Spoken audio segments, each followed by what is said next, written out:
أعوذ بالله من الشيطان الرجيم سورة الناس مكية بسم الله الرحمن الرحيم قل أعوذ برب الناس مالك الناس إله الناس من شر الوسواس الخناس الذي يوسوس في صدور الناس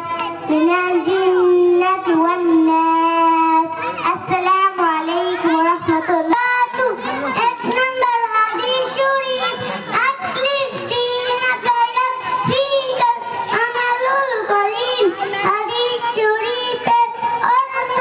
তোমার ঈমানকে খাঁটি করো অল্প আমলি নাজাতের জন্য যথেষ্ট হইবে দুই নম্বর হাদিস শরীফ খায়রুকুম মান তাআল্লামাল কুরআনা ওয়া আল্লামা হাদিস শরীফের অর্থ তোমাদের মধ্যে সর্বোত্তম ওই ব্যক্তি যে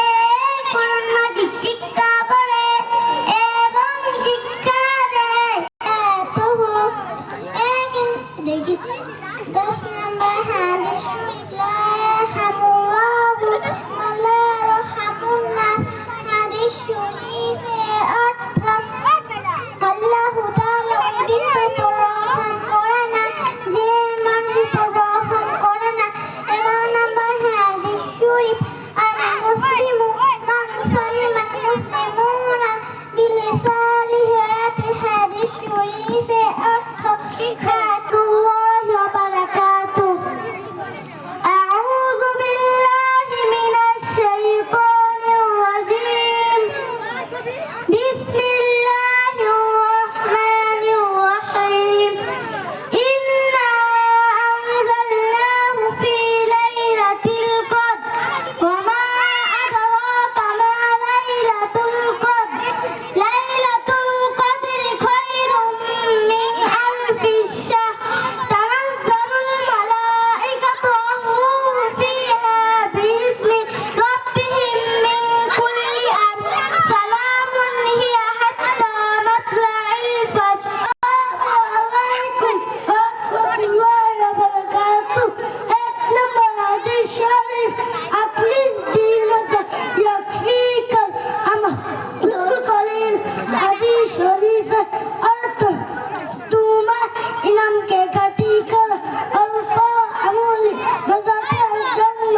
যথেষ্ট হইবে দুই নম্বর হাদিস শরীফ খায়রুকুম মান তাআল্লামাল কুরআনা ওয়া আল্লামা হাদিস শরীফের অর্থ তোমাদের মধ্যে সর্বোত্তম মিনাশ শাইতানির রাজিম বিসমিল্লাহির রহমানির রহিম الذين جعلوا القرآن عضين فوربك لنسألنهم أجمعين عما كانوا يعملون فاصدع بما تؤمر وأعرض عن المشركين